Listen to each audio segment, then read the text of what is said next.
तो नमस्कार दोस्तों, कैसे हैं आप लोग? आशा करता हूँ कि आप लोग बढ़िया होंगे और सब कुछ एकदम बढ़िया चल रहा होगा। तो दोस्तों, आज हम बात करने वाले हैं यूपीएससी ईपीएफओ 2025 नोटिफिकेशन के बारे में, जिसमें आई हैं 230 vacancies EO, AO and APFC exams के लिए। दोस्तों, वीडियो में आगे बढ़ने से पहले अगर आपने अभी तक चैनल को सब्सक्राइब नहीं किया है तो क्यों नहीं किया है? अपने जीवन की सबसे बड़ी गलती कर रहे हो? नहीं, अभी जाके इसको सब्सक्राइब करो।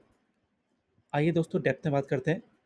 So the UPSC EPFO is a nationwide examination conducted by the UPSC to recruit qualified candidates for the position of 230 enforcement officer, EO slash accounts officer AO and assistant provident fund commissioner APFC।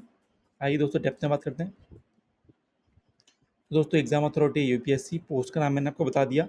Vacancies हैं 230, category है government jobs की। Application mode रहेगा online. Registration date शुरू होंगे आपकी 29 जुलाई से दिन के 12 बजे से, और ये रहेंगे 18 अगस्त 2025 तक रात के 11:59 ओ क्लॉक तक, यानी कि लगभग 12 समझ लीजिए। जॉब लोकेशन आपकी अक्रॉस इंडिया रहेगी। सिलेक्शन प्रोसेस में आपका एक रिटन एग्जाम होगा, फिर आपका इंटरव्यू या फिर पर्सनैलिटी टेस्ट होगा। लैंग्वेज में आपकी इंग्लिश और हिंदी आपको आनी चाहिए। प्रोबेशन पीरियड आपका रहेगा 2 साल का। सैलरी आपकी रहेगी यहाँ पर काफ़ी हैंडसम सैलरी है, 43,600 से लेके 55,200 रुपीज़ पर मंथ तक। जॉब लोकेशन आपकी अक्रॉस इंडिया। ऑफिशियल वेबसाइट है www.upsc.gov.in। इंपॉर्टेंट डेट्स मैं आपको बता दी। नोटिफिकेशन आ गया है 22 को। ओपनिंग डेट होगी 29 से, क्लोजिंग डेट होगी 18 अगस्त। तो इस बीच आप अपना ये फॉर्म ज़रूर भर लें। एग्ज़ाम डेट आपकी रहेगी 30 नवंबर तक एक्सपेक्टेड है। एडमिट कार्ड अभी नहीं आया है, एग्ज़ाम के टाइम पे आ जाएगा। बात करें वैकेंसीज़ की कैटेगरी वाइज, तो ईओ और एओ के लिए अनरिजर्व्ड में 78, एससी में 23, एसटी में 12, ओबीसी में 42, ईडब्ल्यूएस में 1, टोटल हो गया 156। Assistant provident fund commissioner APFC में अनरिजर्व के लिए 32, एससी के लिए 7, एसटी के लिए निल, ओबीसी के लिए 28 और ईडब्ल्यूएस के लिए 7, टोटल हो गया 74। टोटल देख लेते हैं। यूआर के लिए हो गया अनरिजर्व के लिए 110, एससी के लिए 30 हो गए, एसटी के लिए 12, ओबीसी के लिए 70, ईडब्ल्यूएस के लिए 8, टोटल हो गई 230। दोस्तों, बात करें एलिजिबिलिटी क्राइटेरिया की, तो यहाँ पर आपकी नेशनलिटी की बात करें सबसे पहले, तो आप सब्जेक्ट होने चाहिए नेपाल और भूटान के लिए, और Tibetan refugee settled permanently in India since 1962। अगर आपको तिब्बतन रिफ्यूजी हैं जो 1962 से भारत में रह रहा है तो वो भी इसको अप्लाई कर सकते हैं। और अगर आप इंडियन ओरिजिन है और परमानेंटली सेटल हो चुके हैं like Pakistan, Sri Lanka, Burma, Vietnam और अदर ईस्ट अफ्रीकन कंट्रीज़, तो अब तब भी यहाँ पर अप्लाई कर सकते हैं।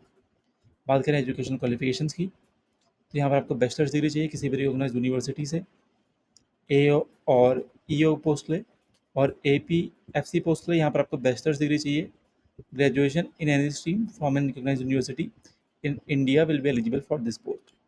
ठीक है दोस्तों। एसेंशियल डिग्री चाहिए फ्रॉम रिकॉग्नाइज्ड यूनिवर्सिटी। डिज़ायरेबल, ये अगर आपके पास डिप्लोमा है in company law, labour laws और पब्लिक एडमिनिस्ट्रेशन में, तो ये भी आप अप्लाई कर सकते हैं। एज लिमिट की बात करें, यानी कि एज रिलैक्सेशन की बात करते हैं। वैसे अगर हम अपर एज लिमिट देखें तो ये 30 ईयर्स है for EO and AO post, और एपीएफसी के लिए ये जा रहा है 35 ईयर्स तक। बात करें हम एज रिलैक्सेशन की, तो SC/ST को 5 साल, ओबीसी को 3 साल, एम्प्लॉय ऑफ ईपीएफओ को 5 साल, पीएच जनरल को 10 साल, पीएच ओबीसी को 13 साल, पीएच SC/ST को 15 साल। बात करें कि अप्लाई कैसे करना है, तो अप्लाई आपको ऑनलाइन करना है www.upsc.gov.in की वेबसाइट में जाके। बात करें एप्लीकेशन फ़ीस की, तो जनरल, ओबीसी और ईडब्ल्यूएस के लिए 25 रुपये फ़ीस है। SC/ST, पीडब्ल्यूडी और फीमेल के लिए कोई फ़ीस नहीं है। मोड ऑफ पेमेंट आपका रहेगा ऑनलाइन। बात करें कि अप्लाई कैसे करना है, तो सबसे पहले जैसे मैंने आपको बताया कि आपको लिंक में क्लिक करना है UPSC EPFO online application form में। जैसे ही न्यू टैब ओपन होगा आपको अप्लाई नाउ में क्लिक करना है। फिर नेक्स्ट पेज में आपको डिक्लेरेशन आएगा, उसमें आपको यस आई एग्री करना है। फिर आपको अपनी पर्सनल डिटेल्स फिल करनी है। उसके बाद आपको एग्री करना है डिक्लेरेशन में और सबमिट पार्ट 1 कर देना है UPSC EPFO officer online application form का। फिर उसके बाद पार्ट 2 आएगा, उसमें आपको पेमेंट डिटेल्स भरनी है और एग्ज़ाम सेंटर सेलेक्ट करना है और अपनी फ़ोटोग्राफ अपलोड करनी है, सिग्नेचर अपलोड करना है, photo identity card document declaration upload करने हैं।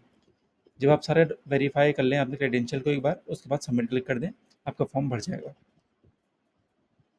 अब रिक्वायरमेंट की बात करें कि एप्लीकेशन में आपको क्या क्या चाहिए होगा, तो मैट्रिकुलेशन सर्टिफिकेट और मार्कशीट चाहिए होगी, एज प्रूफ चाहिए होगा या बर्थ सर्टिफिकेट चाहिए होगा, एजुकेशन सर्टिफिकेट चाहिए होगा, कास्ट सर्टिफिकेट चाहिए होगा, चालान क्रेडिट सर्टिफिकेट ई चालान चाहिए होगा, फोटोग्राफ चाहिए होगी, सिग्नेचर चाहिए होगा। बात करें सिलेक्शन प्रोसेस की, तो पहले आपका होगा एक स्टेज 1 रिक्रूटमेंट टेस्ट, जिसका मोड होगा ऑफलाइन। टाइप्स ऑफ क्वेश्चन होंगे इसमें, ऑब्जेक्टिव टाइप क्वेश्चन एमसीक्यू होंगे, 2 घंटे का एग्जाम होगा, मार्क्स 300 होंगे, नंबर ऑफ क्वेश्चन 120 होंगे, जिसमें हर एक क्वेश्चन का वेटेज 2.5 मार्क्स होगा।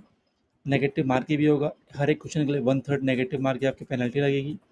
लैंग्वेज आपका बाइलिंगुअल है, हिंदी एंड इंग्लिश दोनों होगा, लेकिन यहाँ पर जो जनरल इंग्लिश का होगा आपका सेक्शन, वो सिर्फ इंग्लिश का होगा। फिर स्टेज 2 आपका इंटरव्यू या फिर पर्सनैलिटी टेस्ट होगा, जो आपका होगा 100 मार्क्स का, जो आपका 25% कंट्रीब्यूट करेगा सिलेक्शन में, फाइनल सिलेक्शन में। क्वालिफाइंग मार्क्स देख लेते हैं different category wise. Maximum qualifying marks तो 50 है फॉर जनरल और EWS, 45 है फॉर OBC एंड 40 है फॉर SC ST और PH। मोटिव क्या है दोस्तों इसका? To analyse the candidate personality and suitability to the post. बात करें एग्जाम पैटर्न की, तो पार्ट ए में आपका है जनरल इंग्लिश एंड वोकेबलरी, और पार्ट बी में है आपका Indian culture and freedom movements with current events, population, development and globalisation, constitution of India, current trends in the Indian economy, accounting and auditing, industrial relations, labor laws, insurance, basic knowledge of computer applications and general science, elementary mathematics, statistics and general mental ability, social security in India। उसके बाद आपका होगा UPSC EPFO interview. Total marks होगा 300, time होगा 2 घंटे का।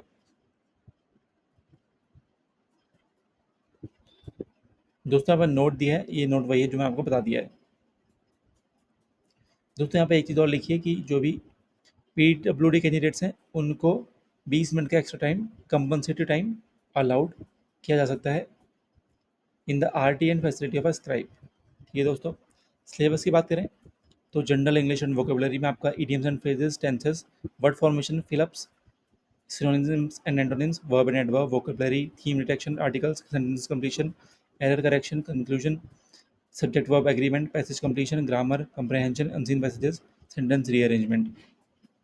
General science में दोस्तों बहुत वास्ट टॉपिक है, इसमें फिजिक्स का आपका मोस्ट टॉपिक कवर कर रहे हैं, फिजिक्स और केमिस्ट्री का, और थोड़ा बहुत बायोलॉजी, बहुत थोड़ा सा। जनरल मेंटल एबिलिटीज़ के बाद आपकी होगी इसमें आपका analogy, classification, series, coding, decoding, blood relations, direction sense, mathematical operations, arithmetic reasoning, logical Venn diagrams, alphabet test, setting arrangement, inserting the missing character, number ranking and time sequence test, eligibility test. Computer fundamentals में आपका basic concept, operating system, cyber security, software packages, spreadsheet, working with internet. Stats, economics and mathematics में आप देख सकते हैं इतना vast topic है। बात करें सैलरी की तो काफ़ी हैंडसम सैलरी है। पे मैट्रिक्स एज पर 7 CPC आपको मिल रहा है, जो कि स्टार्टिंग है 43,600 से लेके 55,200 रुपीज़ तक। ठीक है दोस्तों, बात करें कट ऑफ की तो मैं नीचे डिस्क्रिप्शन में लिंक डाल दूंगा, आप डायरेक्ट वहाँ से चेकआउट कर सकते हैं।